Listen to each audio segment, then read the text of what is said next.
इनकी शुद्धि और इनका शुद्ध स्वरूप उपलब्ध करना प्राथमिक भूमिका है। उतना भी हो तो जीवन में बहुत आनंद फलित होता है, उतना भी हो तो जीवन में बहुत दिव्यता आती है, उतना भी हो तो हम अलौकिक से संबंधित हो जाते हैं। लेकिन वो अलौकिक से संबंध है, अलौकिक में मिलन नहीं। वो अलौकिक से संबंधित होना है, लेकिन अलौकिक से एक हो जाना नहीं। वो परमात्मा को जानना है, लेकिन परमात्मा से सम्मिलित हो जाना नहीं। शुद्धि की भूमिका परमात्मा की तरफ उन्मुख करती है और परमात्मा पर दृष्टि को ले जाती है। उसके बाद शून्य की दृष्टि परमात्मा से मिलन कराती है और परमात्मा से एक कर देती है। पहली परिधि पर हम सत्य को जानते हैं, दूसरे केंद्र पर हम सत्य हो जाते हैं। अब हम उस दूसरी बात का विचार करें। पहले तत्व को मैंने शुद्धि कहा, दूसरे तत्व को शून्य कह रहा हूं। शून्य के भी 3 चरण होंगे, शरीर पर, विचार पर और भाव पर।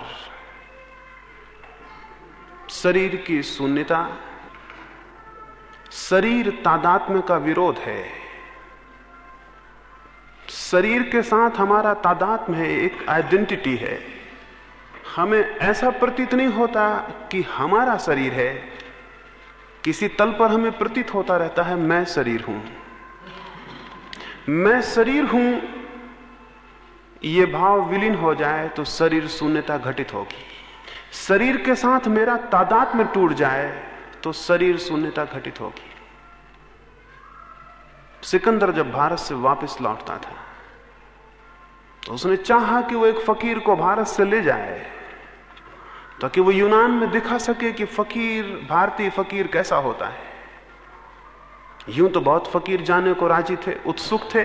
सिकंदर आमंत्रित करे, शाही सम्मान से ले जाए तो कौन जाना पसंद ना करेगा। लेकिन जो जो उत्सुक थे, सिकंदर ने उन्हें ले जाना ठीक ना समझा, क्योंकि जो उत्सुक थे इससे ही जाहिर था कि वे फकीर नहीं थे। सिकंदर उस फकीर की कोशिश में रहा जिसे ले जाना अर्थ का हो। जब वो सीमांत प्रदेशों से वापस लौटता था तो एक फकीर का पता चला। लोगों ने कहा एक साधु है नदी के तट पर, अरण्य में, उसे ले जाएं। वो गया। उसने पहले अपने सैनिक भेजे और उस फकीर को कहलवाया। सैनिकों ने जाके कहा कि तुम्हारा धन्य भाग है। सैकड़ों ने निवेदन किया सिकंदर से कि हमें ले चलो। उसने भी किसी को चुना नहीं और महान सिकंदर की कृपा तुम्हारे ऊपर हुई है और उसने चाहा है कि तुम चलो, शाही सम्मान से तुम्हें यूनान ले जाएं। उस फकीर ने कहा, फकीर को ले जाने की ताकत किसी में भी नहीं है। सैनिक हैरान हुए। विजेता सिकंदर के सैनिक थे और एक नंगा फकीर ऐसा कहे। उन्होंने कहा भूल के ऐसे सब दोबारा मत निकालना, अन्यथा जीवन से हाथ खो बैठोगे। उस फकीर ने कहा जिस जीवन को हम छोड़ चुके उससे अब छुड़ाने वाला कोई भी नहीं है। और जाके अपने सिकंदर को कहो, उसको जाके कहो कि तुम्हारी ताकतें सब जीत लें, उसे नहीं जीत सकती हैं जिसने अपने को जीत लिया हो। कहा जाके कहो कि तुम्हारी ताकतें सब जीत लें, लेकिन उसे नहीं जीत सकती हैं जिसने अपने को जीत लिया हो। सिकंदर हैरान हुआ। ये बातें अजीब थी, लेकिन एक अर्थ में अर्थपूर्ण भी थी, क्योंकि फकीर से मिलना हो गया था। ऐसे आदमी की तलाश भी थी। सिकंदर खुद गया, उसके हाथ में नंगी तलवार थी और उसने जाकर उस फकीर को कहा कि अगर नहीं गए तो शरीर से हम सिर को अलग कर देंगे। उसने कहा कर दो। जिस भांति तुम देखोगे कि तुमने शरीर से सिर अलग कर दिया, उसी भांति हम भी देखेंगे कि शरीर से सिर अलग कर दिया गया है। उसने कहा हम भी देखेंगे और हम भी दर्शक होंगे उस घटना के, लेकिन तुम हमें नहीं मार सकोगे क्योंकि हम तो केवल दर्शक हैं। उसने कहा हम भी देखेंगे कि शरीर से सिर अलग कर दिया गया है।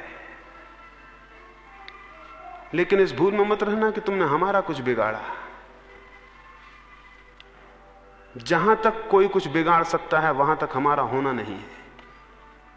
इसलिए कृष्ण ने कहा कि जिसे अग्नि ना जला सके और जिसे बाण छेद ना सके और जिसे तलवार तोड़ ना सके, वैसी कोई सत्ता, वैसी कोई अंतरात्मा हमारे भीतर है।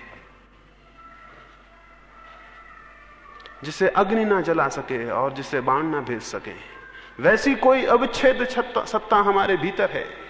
उस सत्ता का बोध और शरीर से तादात्म्य का टूट जाना, ये भाव टूट जाना कि मैं देह हूं, शरीर की शून्यता है, इसे तोड़ने के लिए कुछ करना होगा, इसे तोड़ने के लिए कुछ साधना होगा।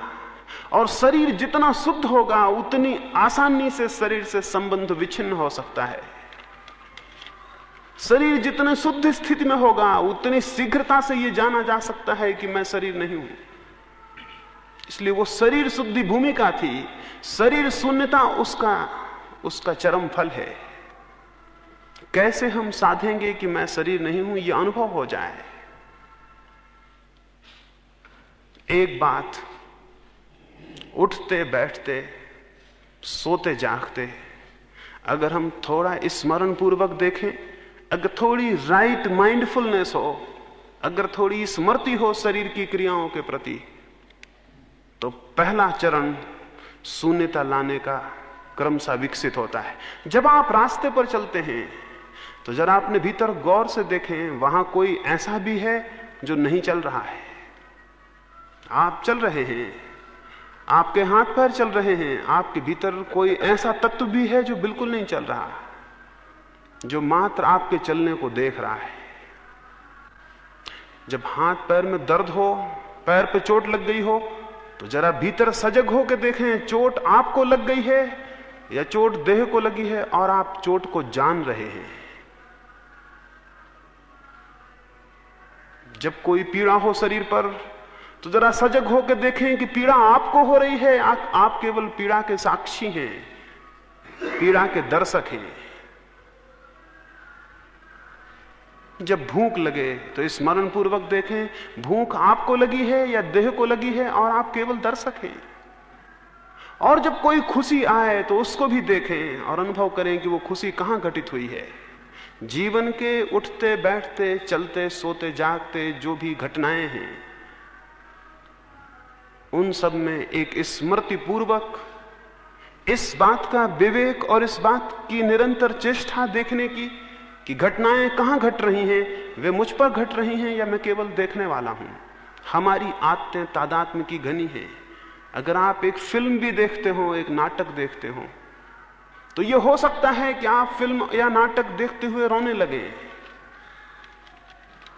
यह हो सकता है कि आप हंसने लगे, यह हो सकता है कि जब प्रकाश जले भवन में तो आप चोरी से अपने आंसू पोंछ लें कि कोई देख ना ले,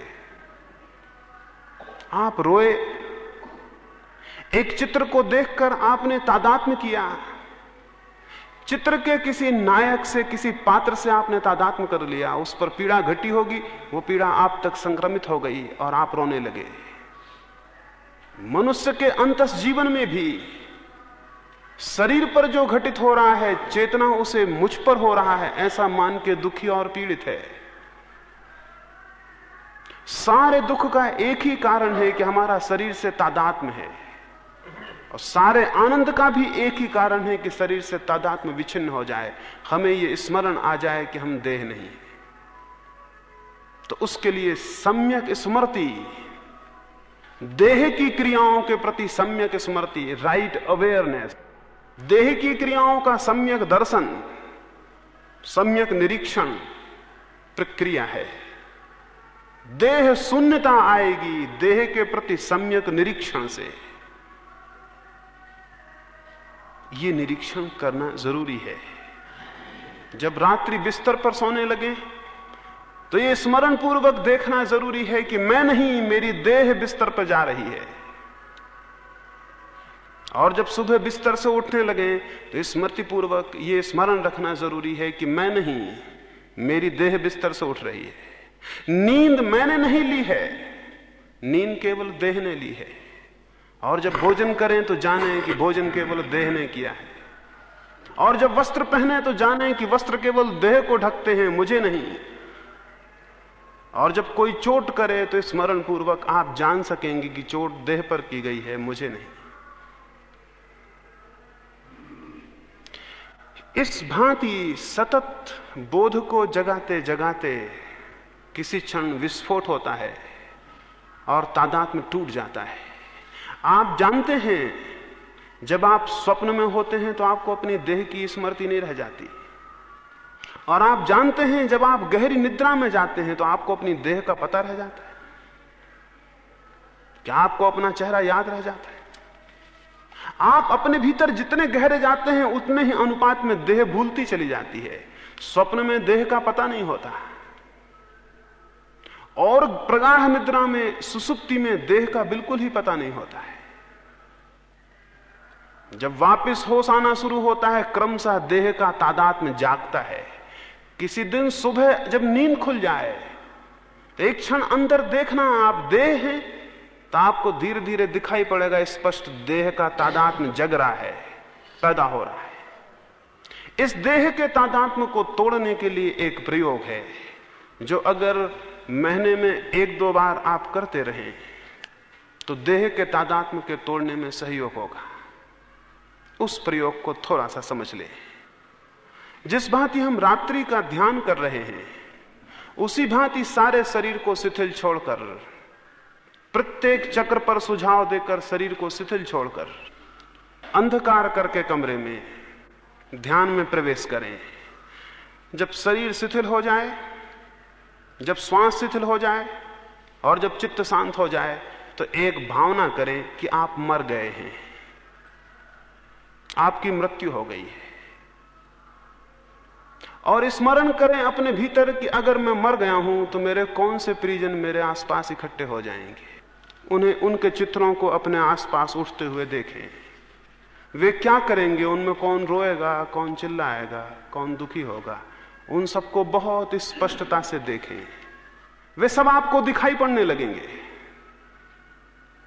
फिर देखें कि मोहल्ले पड़ोस के और सारे परिजन इकट्ठे हो गए और उन्होंने लाश को आपकी उठा के अब अर्थी पर बांध दिया है। उसे भी देखें और देखें कि अर्थी भी चली और लोग उसे लेकर चले और उसे मरघट तक पहुंच जाने दें और उन्हें उसे चिता पर भी रखने दें। ये सब देखें। ये पूरा इमेजिनेशन है, ये पूरी कल्पना है। इस पूरी कल्पना को अगर थोड़े दिन प्रयोग करें तो बहुत स्पष्ट देखेंगे। और फिर देखें, उन्होंने चिता पर आपकी लाश को भी रख दिया और लपटें उठी हैं और आपकी लाश विलीन हो गई। जब ये कल्पना इस जगह पहुंचे कि लाश विलीन हो गई और धुआं उड़ गया आकाश में और लपटें हवाएं हो गई और राख पड़ी है, तब एकदम से सजग होकर अपने भीतर देखें कि क्या हो रहा है। उस वक्त आप अचानक पाएंगे आप देह नहीं हैं। उस वक्त तादात्म्य एकदम टूटा हुआ हो जाएगा। इस प्रयोग को अनेक बार करने पर जब आप उठाएंगे, प्रयोग करने के बाद भी चलेंगे, बात करेंगे और आपको पता लगेगा आप देह नहीं हैं। इस अवस्था को हमने विदेह कहा है। इस अवस्था को, इस प्रक्रिया के माध्यम से जो जानता है अपने को, वो विदेह हो जाता है।